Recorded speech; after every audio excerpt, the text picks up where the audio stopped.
বিকাশে নগদে টাকা নিয়ে তারা হচ্ছে গিয়ে সাহায্য করে আর এমন একটা ভাব করে যে তাদের নিজের পকেট থেকে দিতেছে। দাবি ছিল একটা যে কোটা সংস্কার করা, সেই কোটা সংস্কার এখন চলে গেছে, এখন আর ওই দাবি নাই। আমাদের কোটার কোনো দরকার নেই। আমাদের যে ভাই বোনদের মারা হয়েছে, যেই শিক্ষকদের এখন আটক করে রাখা হয়েছে এবং যেই ভাই বোনদের আটক করে রাখা হয়েছে তাদের সবাইকে ছেড়ে দিতে হবে। আর এই সব কিছু 9 দফা দাবির মধ্যে আছে। তবে আমি 9 দফা দাবি আমি যেটা বুঝতেছি যে 9 দফার দাবি কখনোই সরকার মানবে না, তার পক্ষে মানা সম্ভব না। তার চেয়ে ভালো সরকার পদত্যাগ করুক, তাহলেই সঠিক বিচার হবে। এটাই। আপনারা যে এসেছেন, আন্দোলনে সামিল হয়েছেন, ইতিপূর্বে অনেক ঘটনা ঘটে গিয়েছে, আপনারা কোনো ধরনের শঙ্কা কাজ করছে কিনা ভেতরে? না, কোনো কিছুই কাজ করতেছে না, কোনো ভয়ভীতি কাজ করতেছে না। যদি ভয় পেতাম তাহলে এখানে এসে দাঁড়াতাম না। ভয় এখন দূর হয়ে গেছে। আমরা এখনো পর্যন্ত স্বাধীনতা পাইনি, এখনো অনেকে ভয় পাচ্ছে, ঘরের মধ্যে বসে আছে। আমি চাই যে আজকে সবাই বের হোক, আজকের পর থেকে সবাই বের হোক, সাধারণ জনতা। এই যুদ্ধ এখন সবাই যদি না বের হয় তাহলে আমরা কখনো এই যুদ্ধ জয় হতে পারবো না।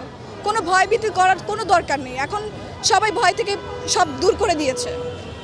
অনেকে বলছে যে সংস্কৃতি কর্মীরা বের হয়েছে, কিন্তু ততদিনে অনেকগুলো প্রাণ ঝরে গিয়েছে, যদিও সেক্ষেত্রে দাবিটা যৌক্তিক ছিল। আপনার কি মনে হয় যে এই সংস্কৃতি কর্মীদের বের হওয়াটা দেরি হয়ে গেল? হ্যাঁ, অবশ্যই দেরি হয়ে গেছে। তবে হয়তো যদি আমাদের ইন্টারনেট বা আমাদের দেশে সব কিছু বন্ধ না করতো, আমরা আরও আগেই বের হতাম। তো যেইভাবে সরকার হচ্ছে সব কিছু ধামাচাপা দিতে চেয়েছিল, সব কিছু বন্ধ করে, সেটা আসলে হয়নি আর হবেও না। এখন আমরা এটার বিচার চাই, কিন্তু যেটা হয়ে গেছে সেটার জন্য আমরা অনেক লজ্জিত। আমাদের এই শোক পালন করার মতো আসলে ভাষা নেই।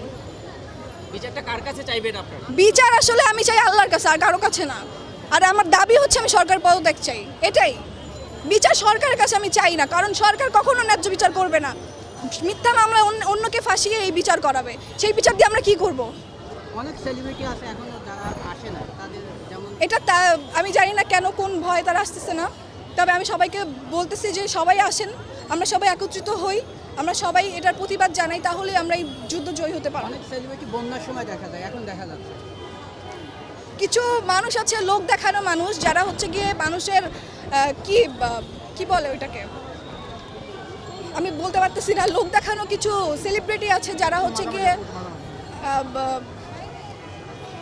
শো করতে পছন্দ করে। ওটা হচ্ছে তাদের বন্যার সময় দেখা যায়। সবার থেকে হচ্ছে বিকাশে নগদে টাকা নিয়ে তারা হচ্ছে গিয়ে সাহায্য করে আর এমন একটা ভাব করে যে তাদের নিজের পকেট থেকে দিতেছে।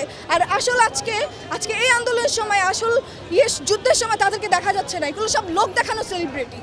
আমি এদেরকে সাপোর্ট করি না। I hate this guy. আপনারা যারা সোশ্যাল মিডিয়ায় অ্যাক্টিভ কাজ করে থাকেন, ইন্টারনেট বন্ধ করে দিয়েছিল এবং এতে তো আপনারাও ক্ষতিগ্রস্ত হয়েছে। তো ইন্টারনেট বন্ধ করার অধিকার আসলে সরকার রাখে কিনা, যেটা আসলে এটা মৌলিক অধিকার ঘোষণা করেছে জাতিসংঘ, আপনার কাছে? সরকার এখনো পর্যন্ত যা করতেছে তা কোনো কিছু করারই অধিকার সরকার রাখে না। তা না হলে আমরা স্বৈরাচারী সরকার বলতাম না, তাই না? তো এই যে আমাদের ভাই বোনদের যেভাবে গণহত্যা করতেছে রাস্তাঘাটে, এইটার অধিকারও তো সরকারের নাই। কোন অধিকারে সে মেরেছে? কোন অধিকারে সে পুলিশকে নির্দেশ দিয়েছে? যতগুলো কাণ্ড কারখানা করতেছে সরকার, সব কিছুই হচ্ছে ক্ষমতার উদ্বিগ্ন করতেছে, ক্ষমতা হচ্ছে গিয়ে অপব্যবহার করতেছে। তো আমি একটাই দাবি রাখতেছি যে সরকারের পদত্যাগ চাই, ব্যাস এইটুকুই।